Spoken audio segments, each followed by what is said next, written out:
So Drew Berquist, Yes, Drew sir. Berquist. We've been talking about this. We talk about on F&D, but it's a huge story, man. Like the ramp up to Ukraine, right? And with your experience, counterterrorism and fighting, you know, overseas and doing the thing. What do you think that we're really headed to? Like, what's your take on Ukraine after the tanks? They're asking for jets, all of the things.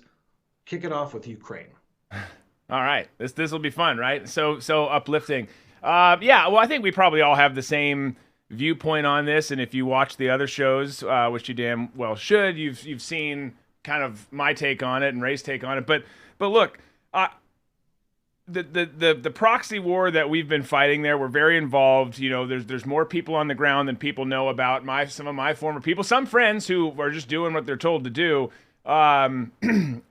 The biggest problem with this is I've seen a lot of commentary this week about, well, what are the tanks really going to change? Well, that's not the fucking question. That's not what we're talking about here. It's where are we going with this overall? Are 31 tanks going to change it? Are the Leopard tanks going to change it?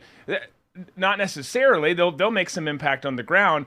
But the biggest problem with this is the continued escalation. You know, we've got our 51st senator, or our 51st state senator from Ukraine, and Zelensky, who keeps sending in his wish list, and all of them are granted. So he keeps getting all these things. We provide no offer, and it doesn't really matter. Again, everyone's got their views on this. It doesn't matter why this is happening. Is it covering this? Is it because of this lab? Is it because of that? All those things, or a combination of some of those things, might be true.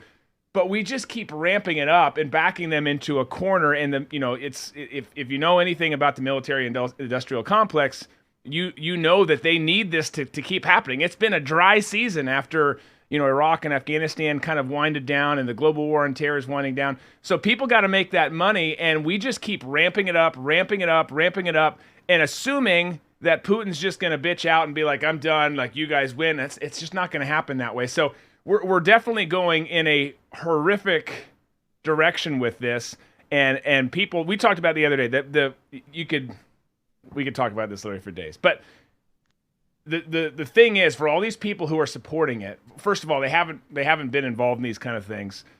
But second of all, the question needs to be: do you believe in this enough that you would send your kids there to do this? And all of those types of questions that are way more personal. If they would, then okay, they're dumbasses. But that needs to be some of the questions that are being asked right now. Like, okay, how much are you really invested in this? And anyways. It's all that to say. I'll throw it to the community now, or you can throw it to the community. But I think we're going on a really bad track. There's no off ramps that are being provided, and at this point, I don't see how it doesn't get to a much worse place.